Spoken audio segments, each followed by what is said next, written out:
You're listening to Reignite, a podcast about how Counselor Udina is the worst. I'm MJ. And I'm Matt A.K. Stormageddon. And joining us for this episode is our arch rival, Ken Shepard. Feeling the love today, like right off the bat.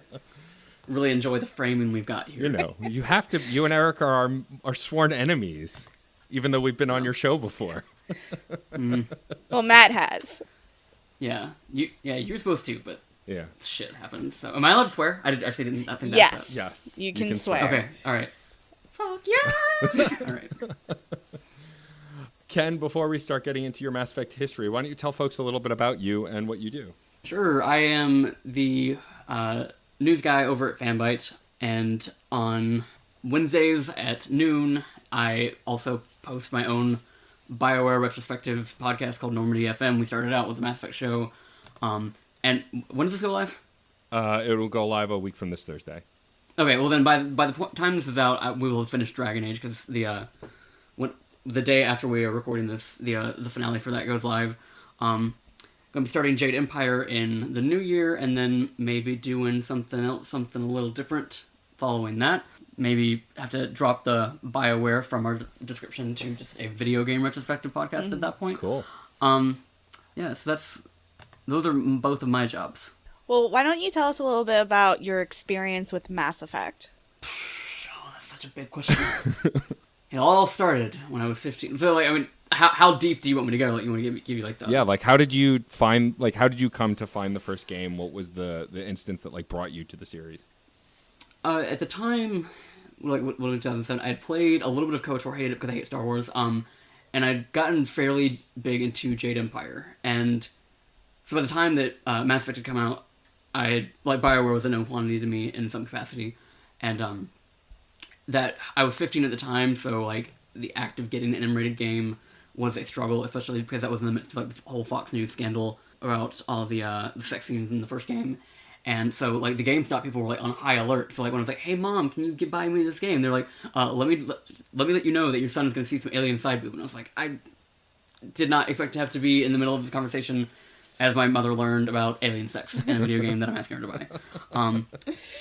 She was not dissuaded, though. So, she did end up letting me get it, which was big for her at the time.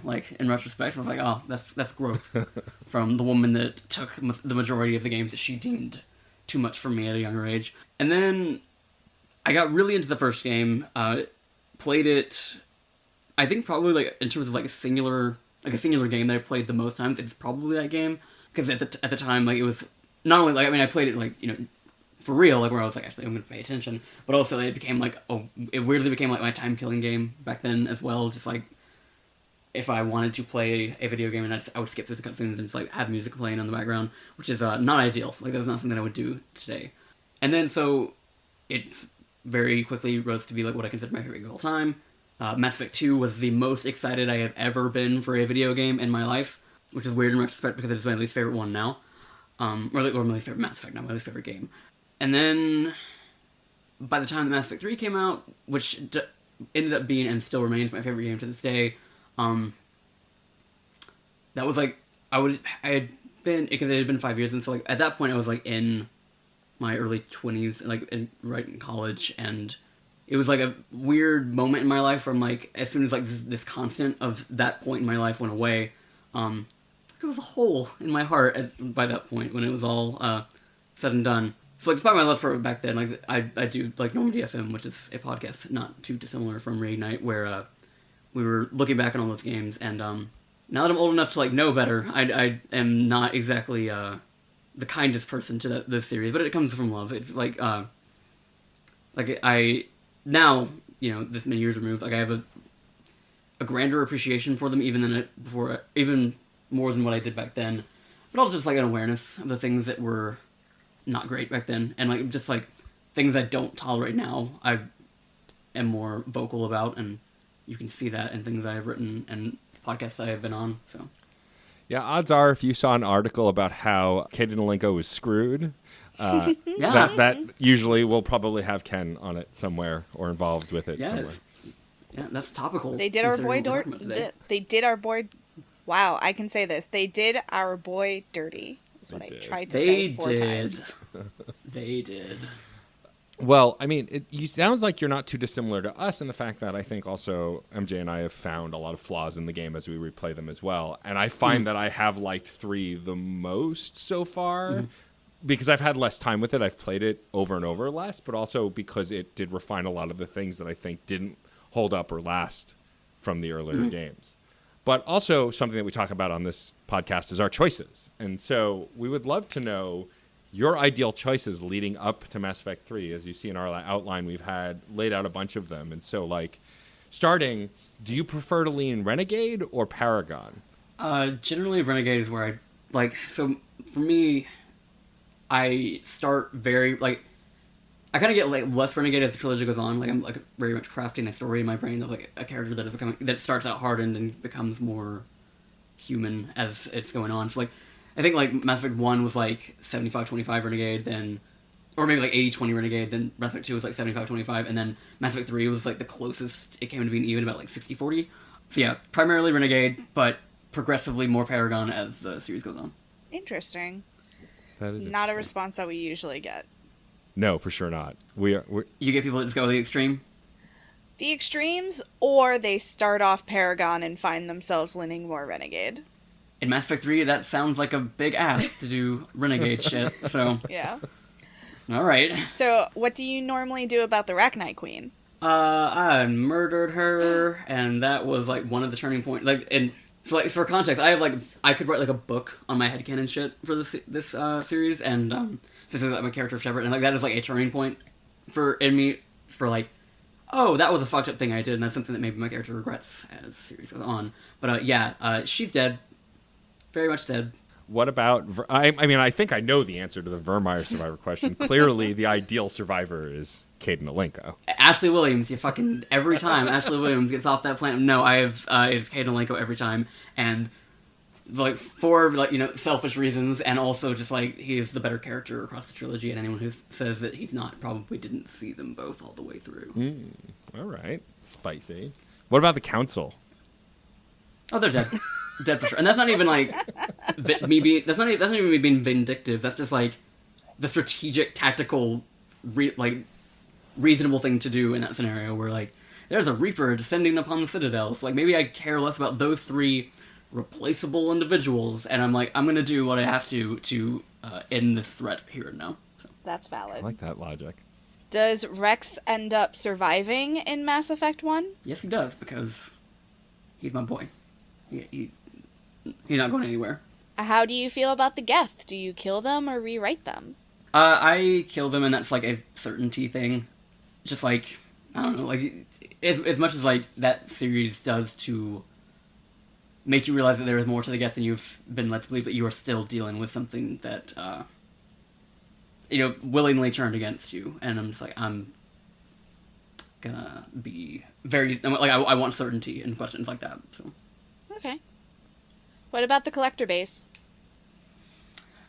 I kept it just because it's, like, getting on my high horse and, like, pretending that, like, this is on some, like, moral high ground to willingly destroy resources.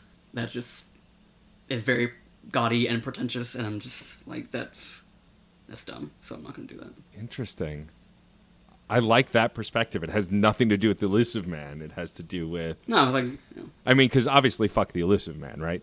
Yeah, and that's all fun. And, like, I'm not a person that, like, does the thing and, like, looks at what's happening ahead and is like, okay, I know I gotta change my... Like, I'm like, no, I made a fucking decision. I'm gonna stand by it, even if it doesn't necessarily, pan out in the way that I wanted it to. That's in the spirit of Mass Effect, to kind of live with what I do, regardless of whether it's optimal or not.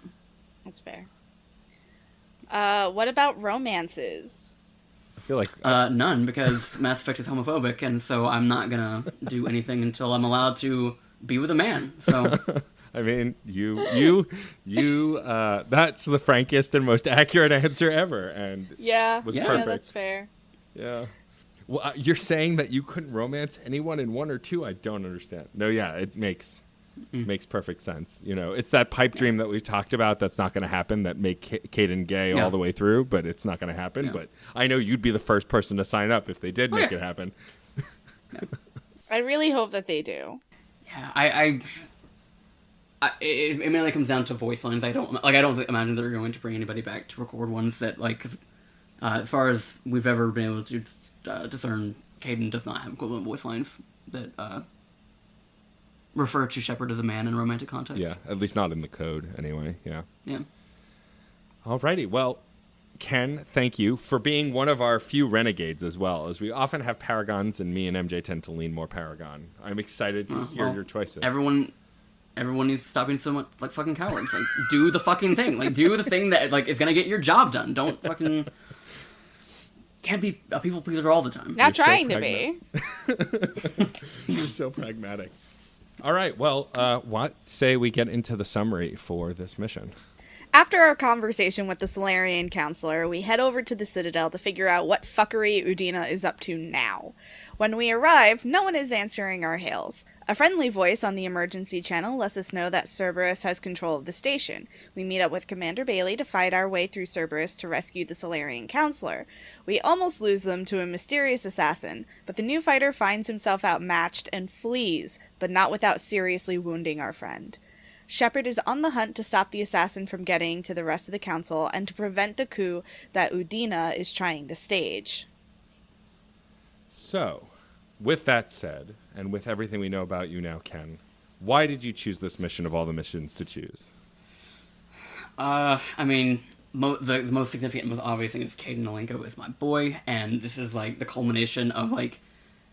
Or it's both the culmination of, like, a trilogy-long arc, but also I think it's, like, the beginning of... them really doing something special with that character that I don't think it's addressed in, like, a more grounded human way. At least not as well as I think it is with Caden.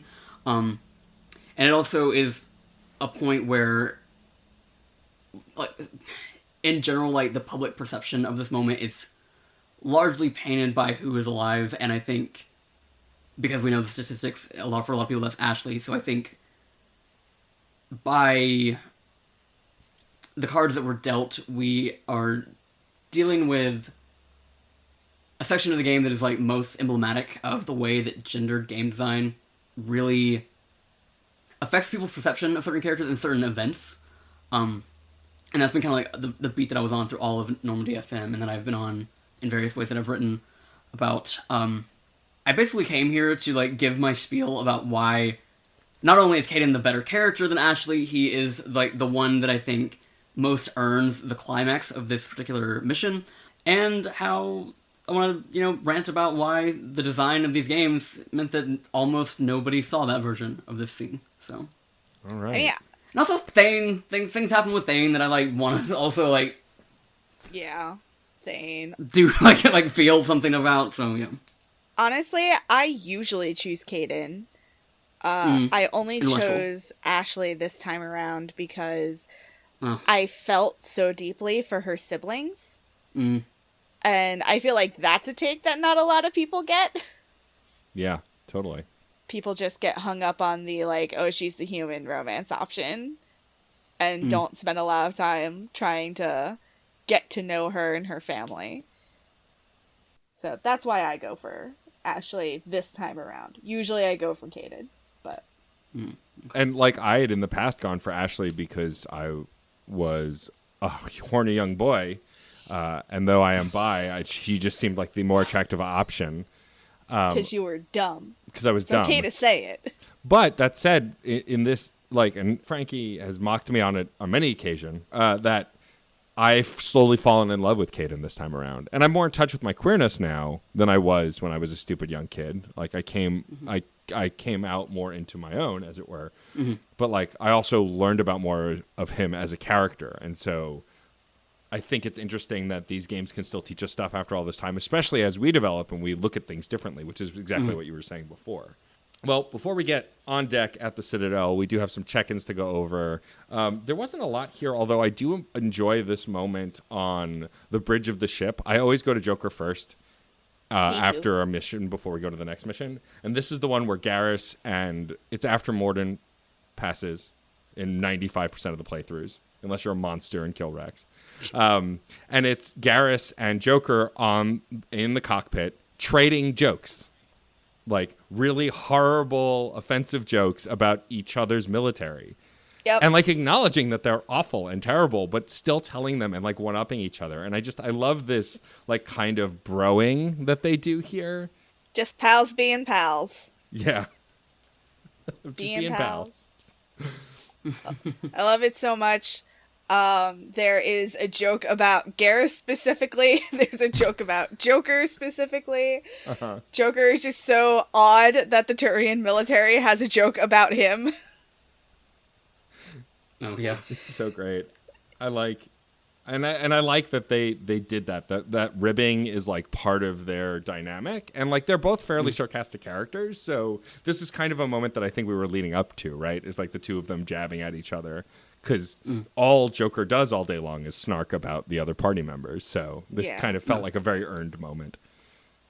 Yeah, and there's something that we kind of talked about fairly frequently on Normandy FM is that this idea that as the trilogy went on, BioWare got better about like actually earning that like found family dynamic in the games, because in Mass Effect 1 there was like maybe one or two scenes of like, other than like, you know, the debriefs in Mass Effect 1, there were like maybe one or two scenes of like the whole crew being together and actually like having banter, like talking about the state of things. Or Mass Effect 2, like everyone is like very like starkly separate and disparate, and like they stick to their places in the ship.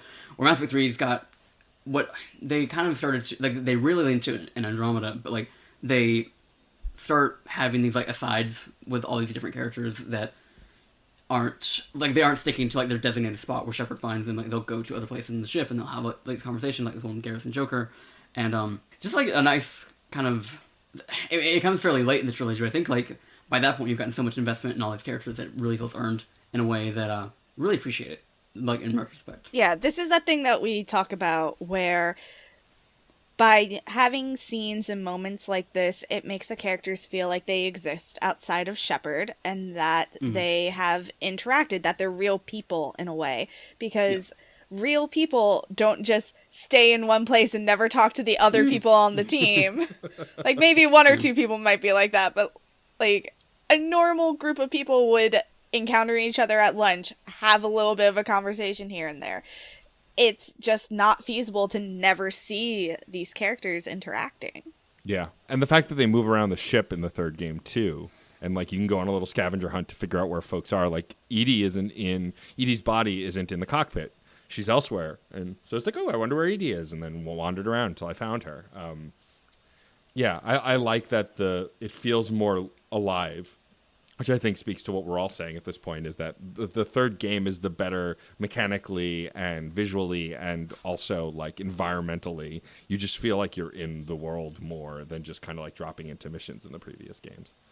We get a little grief from Mordin. Joker says that he's sorry. Garrus mentions that Mordin was one of ours. And then there's an additional small moment between Shepard and Garrus. I don't know if I have it too, yeah. Okay, great. I really like that because it drives home that Garrus is your best friend or is your love interest, depending. Mm-hmm. Like for me, as my love interest, it adds to the relationship because he's checking on me. He's like, "Hey, you're the person that I care about the most. Can we make sure that you're doing okay?" Yeah. And, like, for me, it's just, you know, your buddy checking in. And he's done that throughout. Like, one of my favorite moments in the second game is when you make fun of him after eating a rocket and, like, saying, you know, a competition for getting girls or whatever like that. It's fairly straight line, but it's still fun because, like, you make him laugh. And he's like, stop making me laugh. My face might fall apart. Like, they've always had that kind of bro dynamic. And I like seeing it here, too, but still more sensitive as he is checking on you to make sure you're doing all right. I have a note here about Zoo's Hope, and I think this is an email that I got. Yes, we got an email from Zoo's Hope, and they become a war asset if you made certain choices. It turns out that Shiala's Thorian connection bonds her with the people of Zoo's Hope, and it drowns out the Reapers, and I thought that was really cool. Yeah, it's just, like, kind of random, but really awesome.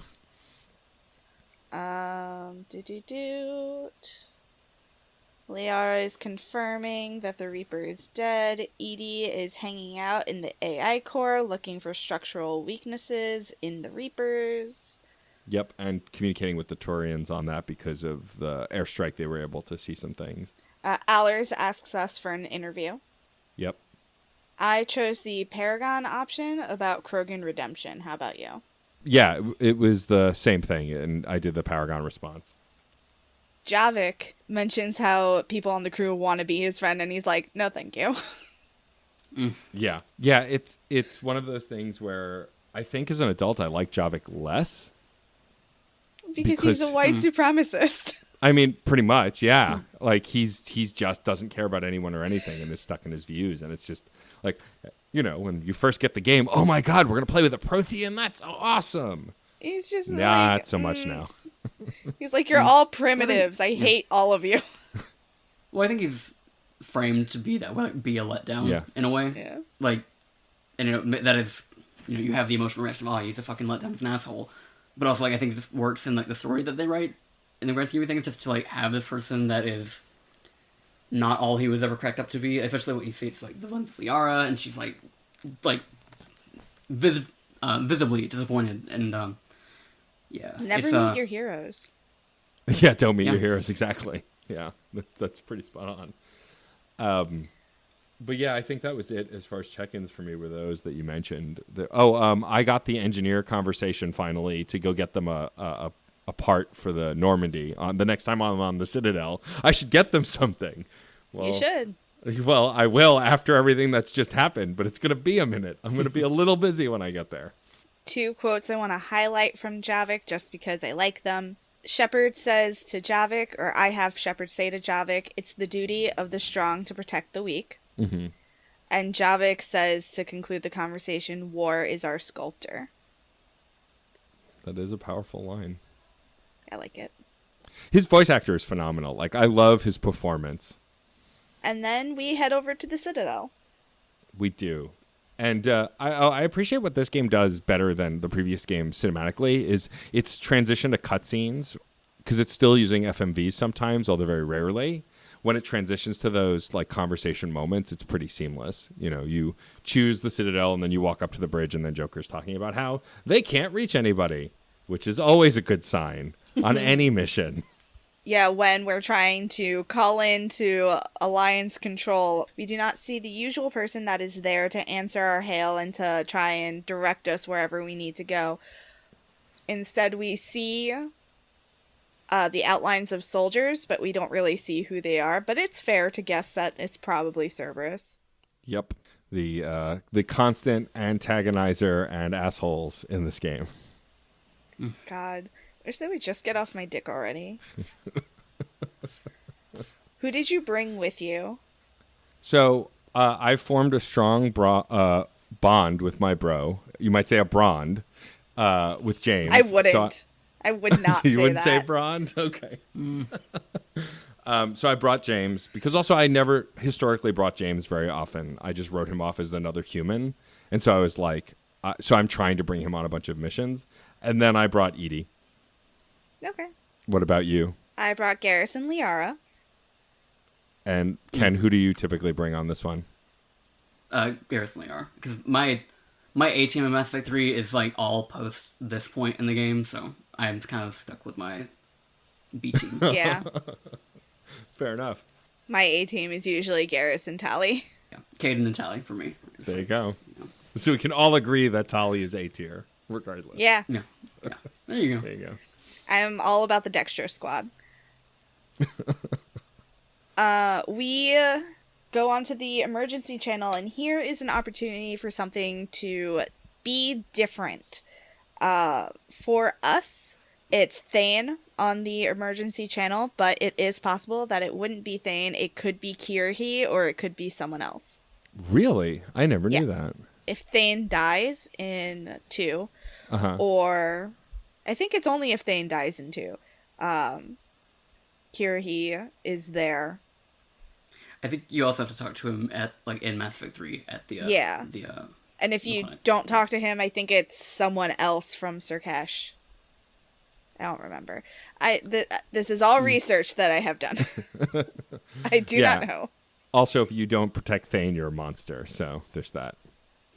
Okay, so once we shuttle in, there is fighting in the streets.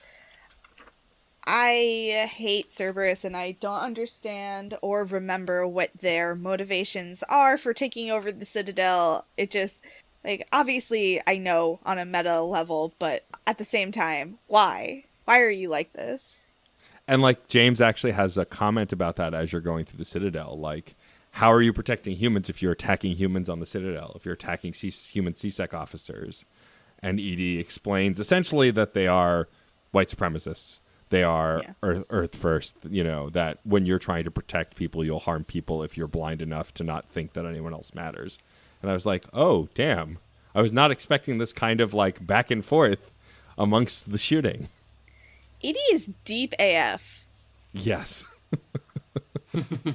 We find out that everyone is blind without CSEC access, and Cerberus has locked us out of CSEC. But fortunately, we have Commander Bailey, who can get us back in. I feel like Bailey comes into his own here. I liked him as a character in 2, though he made some questionable choices, but I feel like I like him a lot more in 3. We see more, if you talk to him more, you see more sides of him. Yeah. Still a cop, though. Still cop. He's still cop. Okay. You're not wrong. Yeah, there is a moment where, like, James is yelling about, you know, why would you can't attack the cops? And I'm like, Can't I, though? Shouldn't I, though? Yeah. I think I should. I mean, we had that reference in a previous episode where we said all CSEC are renegades. That's true. Don't you fucking lump me in with them. I didn't sign up for this slander. This is not what I came on this show for. I calls it like I sees it, Kenneth. So after this part, and intermittently, there's a lot of combat here. It's the usual Cerberus fare at this point. It's turret dropper, engineers, it's soldiers, it's mechs, and Cerberus at least for really me, I likes feel like their sleeper agents. yeah, oh, that's true. Oh, yeah, and I think Shepard says that they really like their sleeper agents because they say that's how they got in, and it's happened several times in this game already. Yeah. Let alone other games. Get a new shtick. Yeah, come on, get with it, Elusive Man. I actually really like this mission because the urgency just feels right. It feels narratively interesting. Mm-hmm. We get a throwback to elevators, which I fucking love, baby. Yeah, and I appreciate how, like, there's even elevator combat in this. It's just like, it's just so silly, and, like, it's super satisfying to use a large biotic attack on the bottoms of the elevators and they just plummet. There's a moment, I know I'm getting ahead of ourselves a little bit with the elevator stuff, but there's a moment when you blow up one of the elevators and it falls, and then James goes, guess that was their stop. And I'm like, oh, James, you poor corny boy, I love you. The Executor and bodyguards are dead. Yep. Valerian was hiding, and that's when we meet Kai Lang. Yep.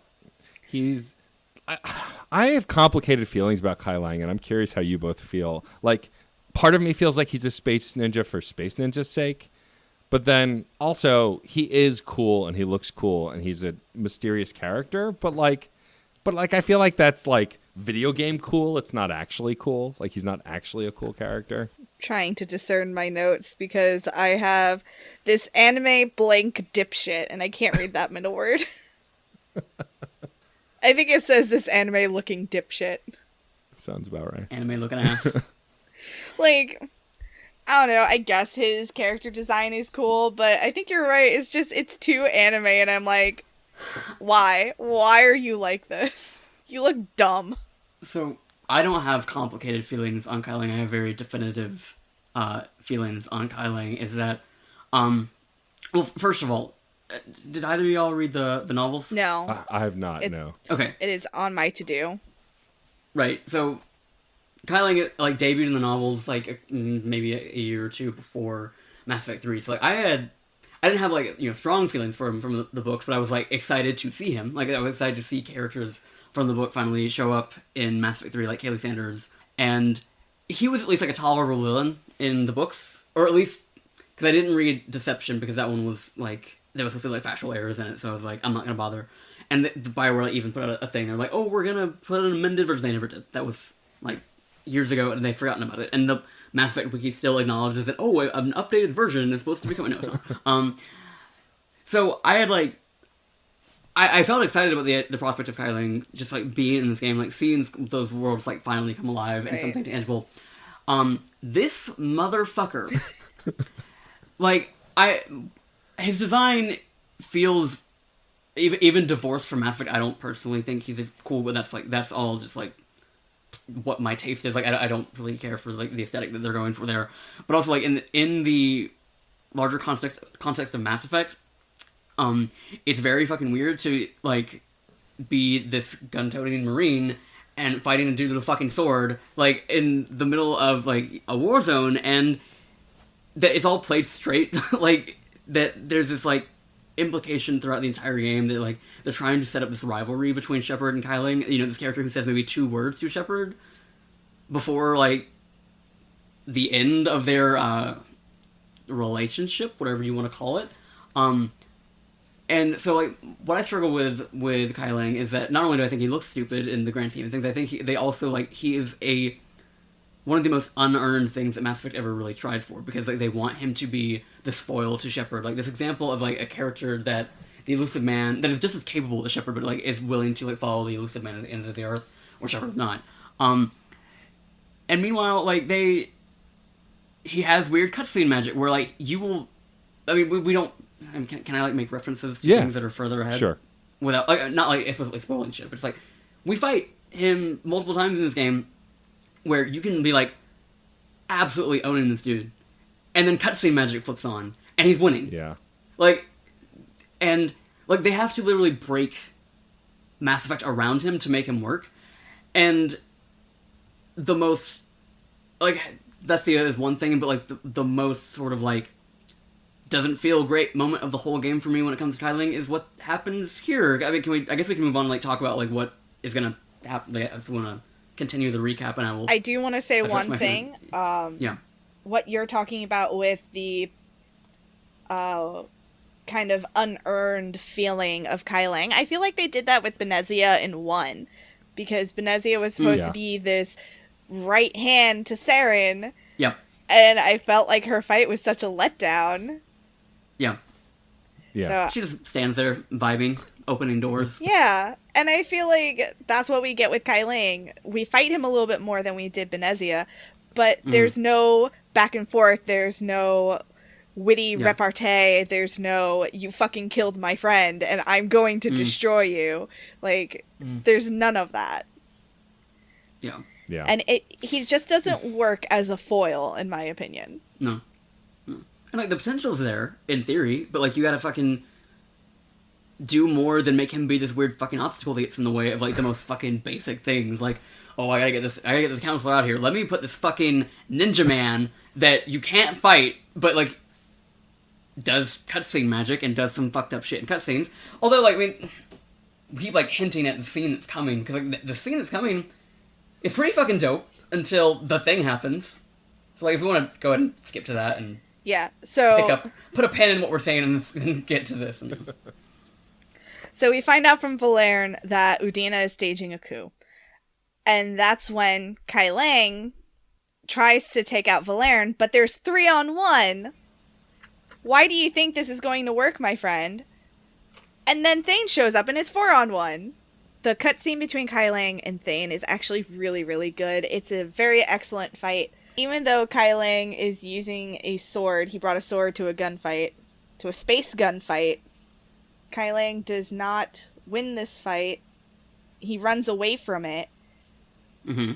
But also he stabs Thane or Kirrahe, depending on your playthrough. Or the counselor. Or someone. Like if Stabs somebody's someone. dying here. He stabs someone, and in our case it's Thane. And like, even though I knew it was gonna happen, I still gasped. Yep, every time. My boy. So that was what I was gonna like hint. Like, I struggle with that, like, the way they want to make Kyling look like the fucking badass, like, threat to Shepard and their friends. You stabbed a dying man! Yeah, like, kill the guy that is terminally ill. Like, that's you know, not cool! And the thing that, like, I really like the idea that, like, having this character, like, having this particular character survive the suicide mission results in, like something very tangible that, You know, like, and that happens with most characters in some way, like, to varying degrees. Right. But it is, like, one of the moments where, like, if Thane had, like, it's one of the moments where, like, really clicks, like, if I had lost Thane in the suicide mission, no one would have been here. I mean, granted, in the back, if Kirihei is also alive, then he can be there, but then, again, like, there's that moment where, because again, like, if neither of them had been there, I would have lost the counselor. And it's, like, a very good, in terms of, like, the payoff of the suicide mission, like, and, you know, in the various ways that plays out, I think it's, like, a really fucking good moment.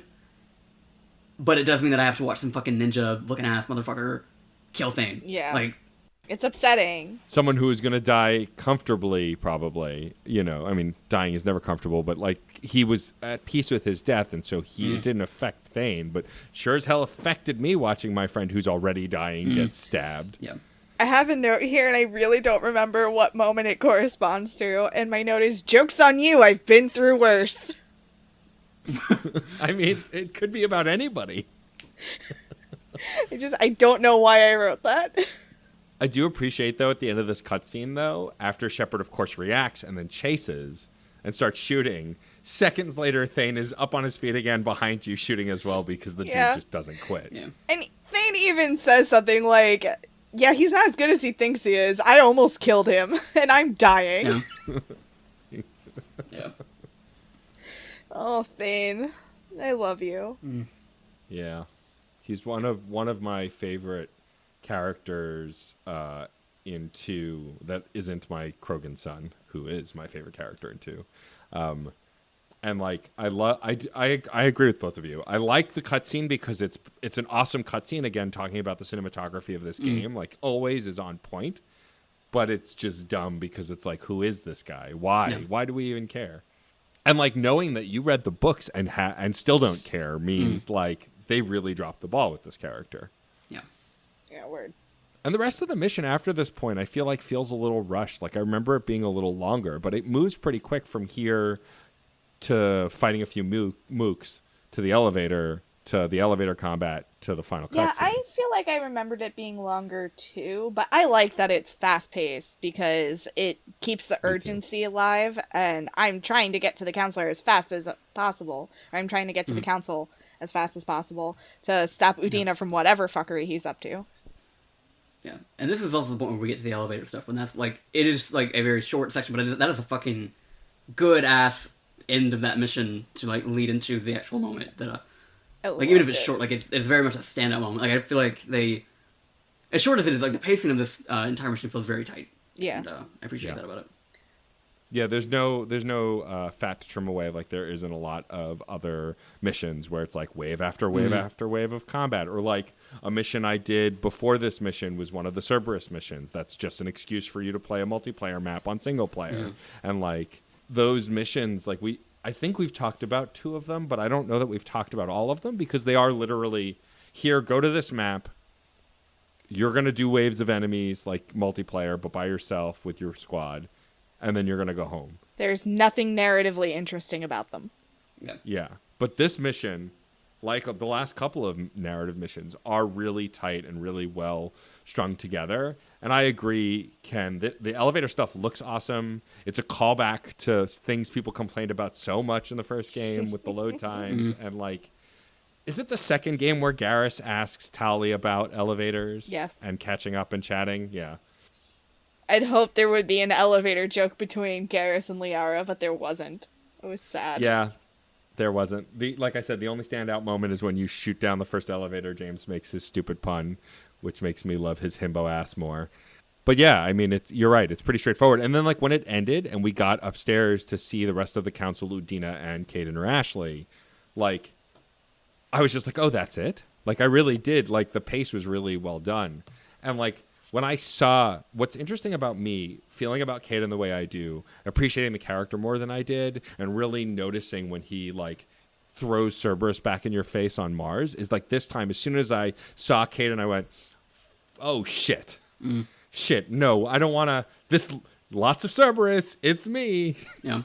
What was that? Oh, you have feelings.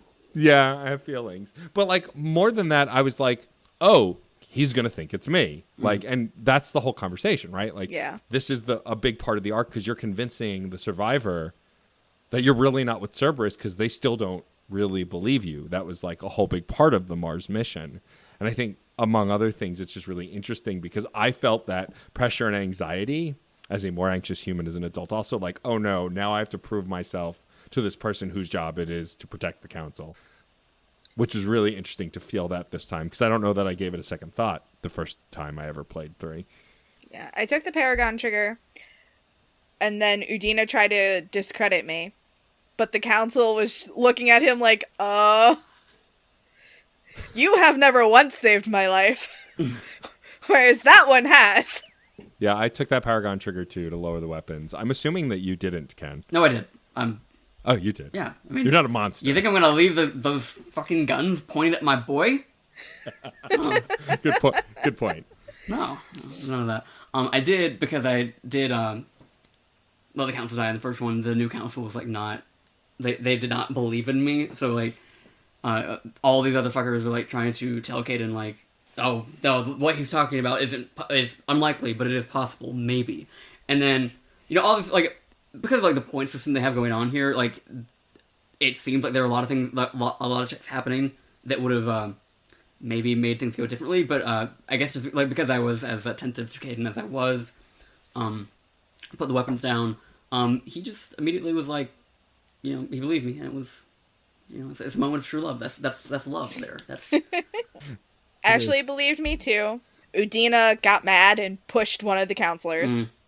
And yeah, that's when that happened on mine too. That's when I took the Renegade trigger because I deserve to shoot that motherfucker. I did the same thing. Like, I didn't, in the back of my head with a lot of these Renegade triggers, because my memory's been so spotty of the third game, because I played it the least amount of all the games, I didn't know what the Renegade trigger was going to be. I had a feeling I was going to shoot him, but I wasn't positive. And then when I shot him, typically in situations like that, when I don't know that kill is coming, I'll feel bad, but not an ounce of guilt in that moment. Guilt. I shot his sorry ass and he hit the ground. It's a really cool moment to see the survivor believe you and like truly believe you, right? Because on Mars they don't believe you. They say that they're like they trust you, but they don't trust Cerberus and they feel uncomfortable. But you're right, Ken. Like, there's definitely a palpable moment between the survivor and Shepard, and especially if you're interested in Caden. Like, there's a tenderness to it. There's absolutely a tenderness to it. Like, he really gets it and he really sees it. He's just so soft. He is the softest marshmallow. He's a soft boy. And then, of course, the door opens and in comes Bailey. Kai Lang is gone. No climax. Just cleanup.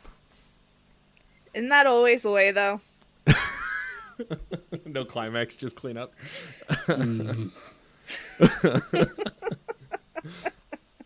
then MJ and I decided we weren't going to do all the Citadel stuff after this, but we were going to go straight to Thane. Okay, I was going to say, like, are we going to not talk about Thane? No, we are going to talk about Thane, but first there is a conversation between Kai Lang and the Elusive Man, where the Elusive Man is like, I can't believe you let Shepard get the better of you. And me sitting outside of this conversation, I got the better of no one. A dying man got the better of him. I just want to reinforce this. A dying man got the better of him. So how you feel? How you feel, Kai Lang? You feel good? And I do like that, like, Kai Lang then goes, I'll get him next time. And Elusive Man is just like, nah, we'll see about it. Like, he has no faith in Kai Lang at this point. Well, you can always rely on cutscene magic if he doesn't do it next time. But yeah, Thane is suffering from complications. The Solarian counselor says that he's a hero, for whatever that's worth. And, like, I like that when you're talking to the doctor, they capture kind of the friend panic. Like, when your friend, we've all been in a situation where a friend's been sick, and you want to do anything for them. And you assume it's science. You can just fix it, right? And, like, they go, when we don't have a lot of Drell blood on the station, Shepard's immediate response is, I'll go get more. Where do I got to go? And they're like, it's not just that. It's not that simple. And then we get to go in and see him. And this whole moment played so differently for me, being in 2020, being an adult, and also being more religious than I was when I first played this game. My spouse is the daughter of a rabbi. I've always been Jewish, but my parents didn't practice as much as, of course, Sarah's family did. And I'm more practicing now than I was, if for nothing else, for the tradition of it. And so, like, this whole moment just felt very different to me now. Because, so you're going in to see Thane, and Kolyat is there, and the doctor pretty much makes it clear that Kolyat's in there saying goodbye. You should probably do the same, because he doesn't have much time. I don't think I could survive this romance. Like, I don't think I'll ever be able to do this romance because I will be sobbing. Like, I'm already sad. I can't. And I sobbed, like, every time. Like, even 8 years removed, like, playing it again, I was like, it's very... Poor man. Yeah, it's like one of those, like... Okay, yeah, you've already seen Morden's death, so I can talk about this. Like, Morden's death is, like, very quick, and, like, it's not this thing that you have to, like, sit with for very long. Like, it just kind of happens, and you kind of have to accept it and just keep going. Yeah. Where things is, like, very prolonged, like, thing you have to, like, really sit with, like, this very quiet moment. And, I am not personally religious, so, like, for me, like, it wasn't... My feeling when I got in there was, like, when they asked me to pray, I'm like, I will do it because this is what this man wants, and he's literally dying in front of me, so, like, I'm not going to be a dick and just be like, no, I don't feel like doing it. Like, no, this is, like, what he wants, this is comforting for him, so I will say, and then he says, the prayer's for us and not for him. Yeah, that was it. Yeah, that ruins me. It's like, and for me, I think part of it is, so, like, I openly wept last night when I played this, and part of it, I think, is 2020's just been a shit show, surprising absolutely no one. And so I'm just on edge constantly and anxious and emotional because of that. But also, I've lost a lot more people in my life since that moment when I first played it. And also, like I said, I am more engaged with religion now than I was before. And so, when, like, in the past, I'm almost positive that I took the renegade action there because I as a younger kid, I was like, I'm atheist. I'm not into this. Like, I was Jewish of convenience and when I was growing up at some points. And so I was like, you do the prayer, I'll just stand here. But this time I said yes because I view religion for those who seek comfort in it very differently, especially those who do it peacefully and don't throw their religion in the face of other people.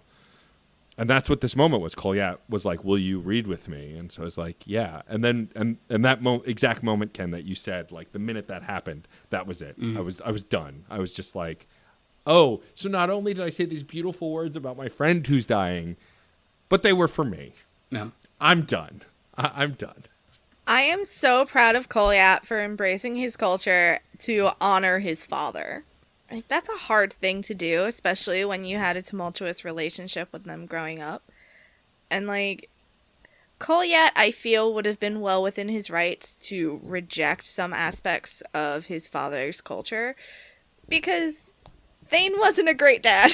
No. Thane pieced out on a quest for revenge and forgot he had a kid. And yeah, I think you're right. And I think it comes full circle really well here, too. Yeah. And I'm proud of Kolyat because he did something that was very difficult. I actually never got this kind of moment when my own father died. When my dad died, it was more like Morden. It happened suddenly and I wasn't there. Right. And, you know, a lot of people, when their parents pass, they get that side by side in the hospital, holding hands, getting the chance to say goodbye. So this made me sad in a different way. So it was like, oh, okay.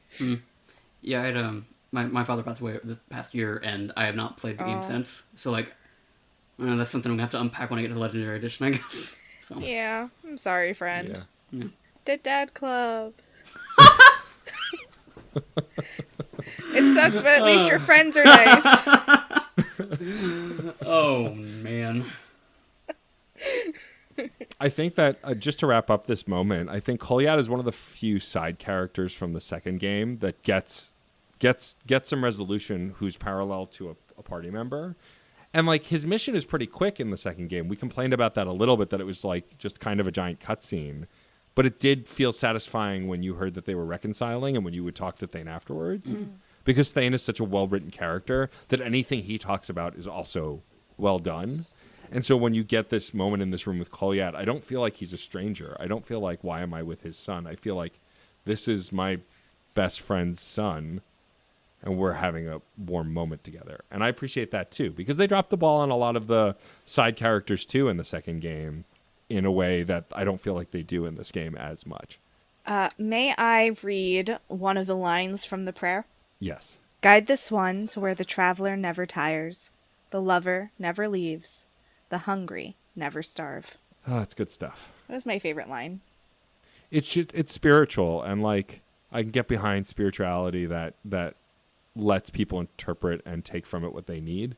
Yeah. And that moment seems that way. Like Kolyat's not throwing it at you. He doesn't say, I'm going to say a prayer, right? Like he asks. Basically. And that is it. And we're sad because our fish man is gone. I miss my fish man. I will say it till the end of time. Let me romance Thane as a guy. All aliens should be pansexual. Romancing an alien is an act of queerness. Oh, man. It's going to be my next podcast.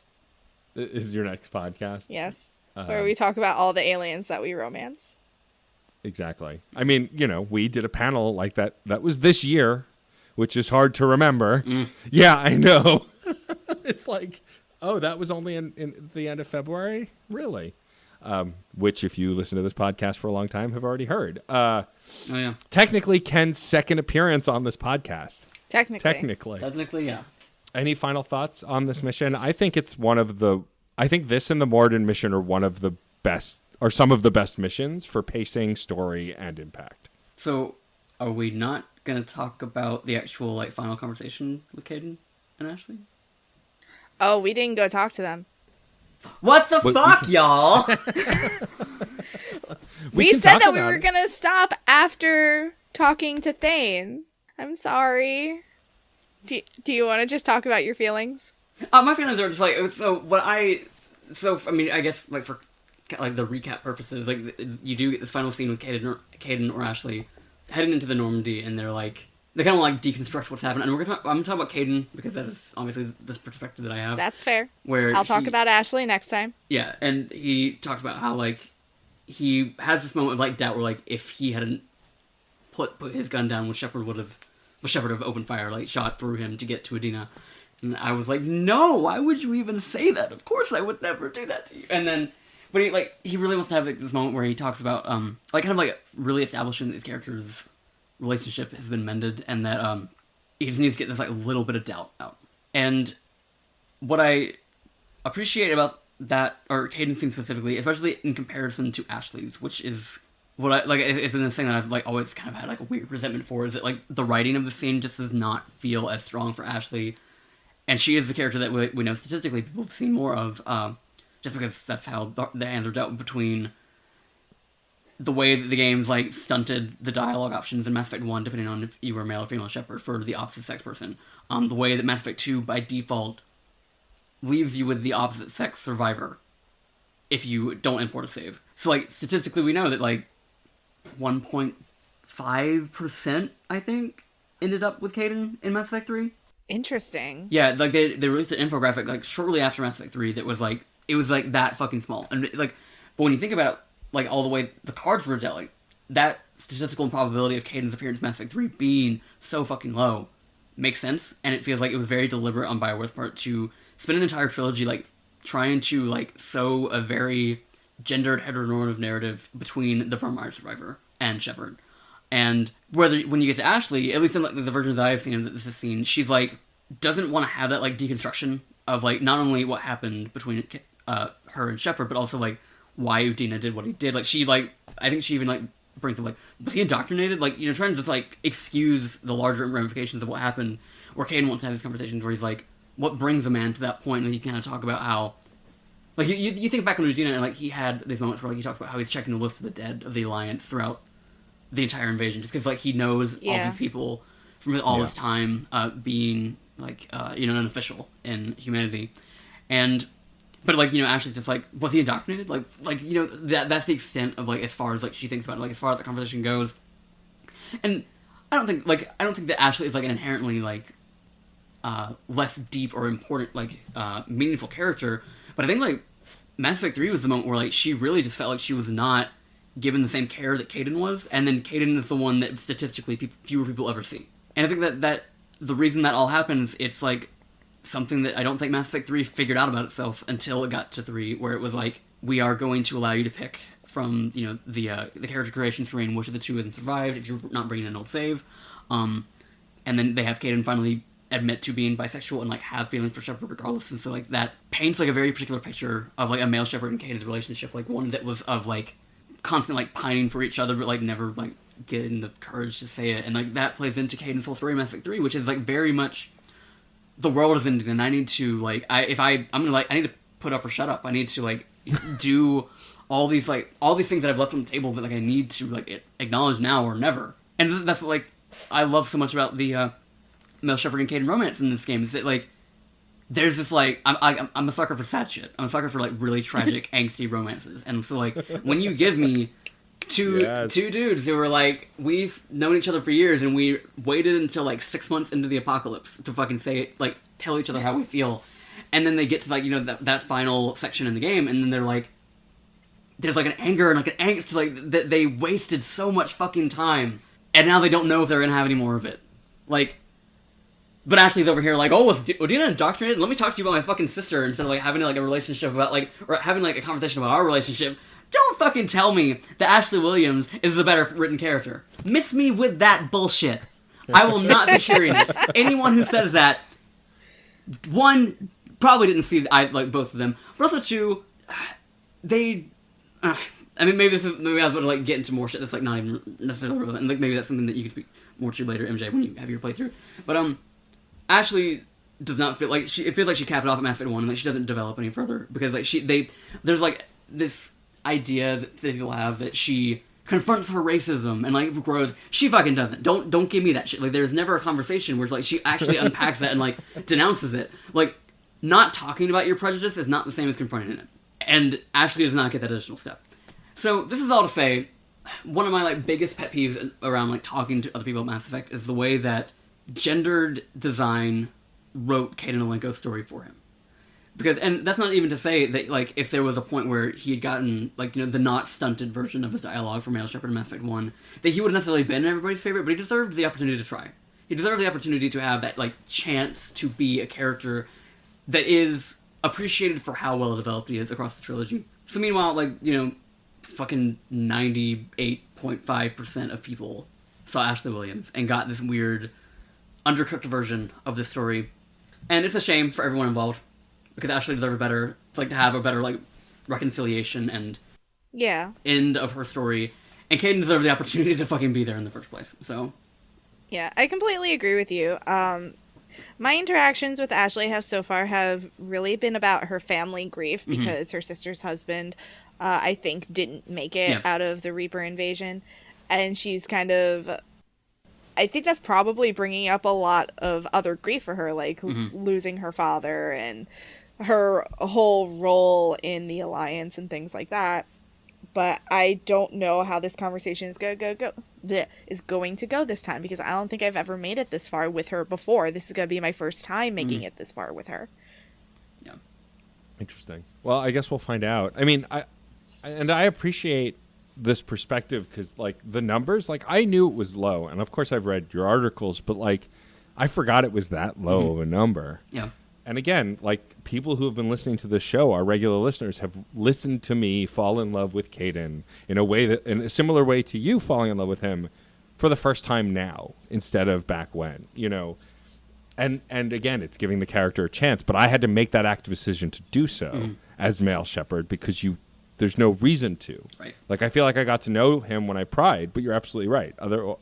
I thought he was a piece of cardboard going into this podcast, because the game is designed to make you think that way, and I hadn't thought of it that way. Yeah. Like, literally exacting his pound of flesh. Like, we're going to deliberately stunt this character's growth so you'll kill them, and then be in a heterosexual relationship. Boo.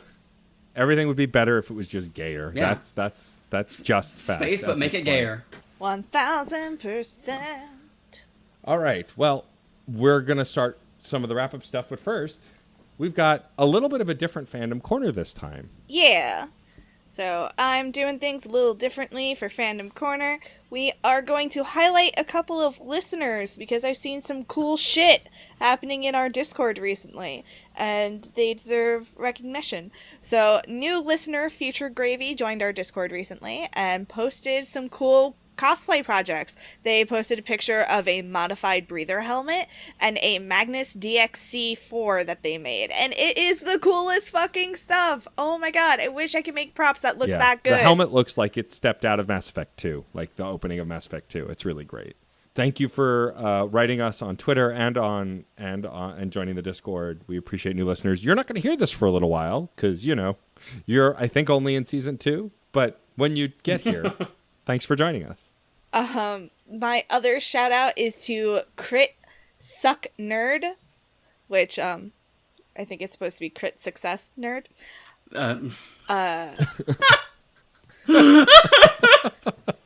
It's just so awkward to read out loud. I read that and I was like, I guess that's what they're saying, but okay. Anyway, Crit Suck Nerd also shared their fan fiction, Ilium and Asari Beauty, which I didn't get a chance to read today, but I'm going to definitely read it by the weekend, and I'm very excited for it. Our Reignite Discord is our own little fandom corner because we have so many really great friends and listeners who are sharing the things that they love, who are still creating things in the fandom. So it's not just all me shopping on Etsy. It is also some people that we love and appreciate sharing some amazing things with us. And if you have an amazing thing that you want to share, please send it to us. Show us pictures. We would love to see it. Yes, please. We see when you guys purchase stuff off Redbubble. Please, thank you, first of all. Thank you for buying any of our merch. Like, that's just awesome. In general, that someone would buy a thing based on a thing I do, that we do. But beyond that, yeah, share it with us. Share us your stuff. I just got the 25 Years of BioWare book. I know Ken has it. Mm-hmm. I just started reading it, and I already just reading the opening from Casey, I just felt something already. I was like, oh, this company maybe means more to me than I've acknowledged beyond just Mass Effect, especially playing through the early Dragon Ages for the first time now, and hopefully jumping into Jade Empire with Normandy FM. Really quick though, before you plug that, I do want to talk about what we're doing next. We are having Mike Kimball on to talk about is it the Array Cerberus scientist? Is that how it's pronounced? Array? Oh yeah, okay. We'll go with Array. Array? It's one of the Cerberus. That's how I say it in my head. It's one of the major Cerberus missions in the game. Mike Kimball is, of course, if you're active on our Twitter or our Discord, you've seen him around. We're really excited to have him on the show. And now I want to thank Ken Shepard, our brother-in-arms. I would say, are we brothers in arms or are we arch nemesis? I didn't know where we were landing on that. We could be both. You are my arch rival. You are Matt's brother. All right, there we go. We can have our cake and eat it too. That's true. I mean, to be fair, I am definitely the Eric Van Allen of this podcast, and I don't know what that means. It's fine. What does that make me, That though? makes you the Kenneth Shepard of this podcast. You show up with notes. You're really passionate. Oh, okay. You yell a lot. There you go. All right. Yeah. I'm following Oh, you so that's why we're arch rivals. Exactly. Mirror images. But Ken, thank you so much for doing the show. Honestly, I've been so excited. Thanks for having me. I'm so glad we became friends. I'm so glad we've been hanging out so much online. Why don't you remind folks where they can find you, where they can find Normandy FM and the other stuff that you do, and how to check out all of the things you do. Follow me on Twitter at ShepardCDR, like Shepard Commander, and I'm over at Fanbyte, writing the news and whatever I feel like that day. If the passion calls me to write about trying to suck dick in Assassin's Creed. Also, yes, Normandy FM, which is by the time that this goes live, we will have finished Dragon Age, but it is a BioWare retrospective that is going to, in the new year, make the transition into just a more general video game retrospective, because BioWare game, BioWare games, there are a finite amount of those, and also, there are even less that we actually feel like talking about, because I don't know about y'all, but I have no fucking desire to do a podcast on Anthem. No, definitely not. So, what would you even talk about? You like to fly, and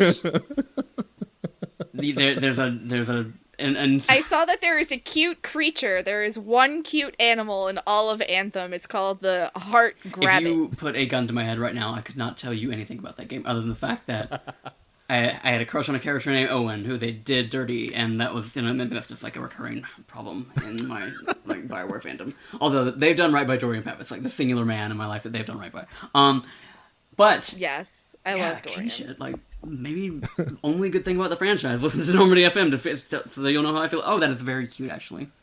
It is pretty cute. I have no recollection of that whatsoever, and I played that game. Me neither. I played that I don't whole think game. I've ever seen it. That's it. That's all I know is that this exists and it's adorable. So yeah, Normandy FM show on Twitter. We have a new episode every Wednesday when we are actually doing episodes. Because by the time that you hear this, we will be on hiatus until January 20th when we're going to do Jade Empire, which shouldn't last long before we transition into the other thing.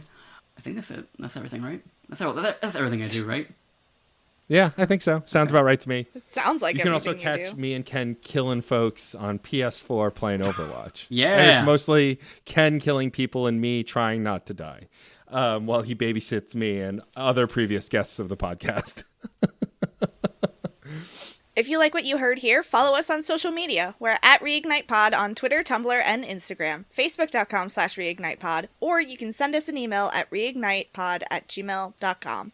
Don't forget to rate, review, and subscribe on your favorite podcatcher. It helps us get seen so other people can find us. We're also members of the Certain Point of View Podcast Network. You can visit certainpov.com to find more nerdy podcasts, each with a unique point of view. You can also find a permanent invite link to our Discord server and join in the conversation. They have an entire channel devoted to keeping secrets from me about Andromeda, which I've never played and we're doing on the show.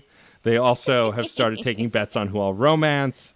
So No, we haven't started the betting pool. Oh, you yet. haven't started the betting pool yet. We start the betting pool when we begin Andromeda. And yes, Ken, we will bring you back for Andromeda. Bet. But now I'm wondering, oh, if I were to bet who you would romance in that game, who would it be? Right? We'll talk about it off air.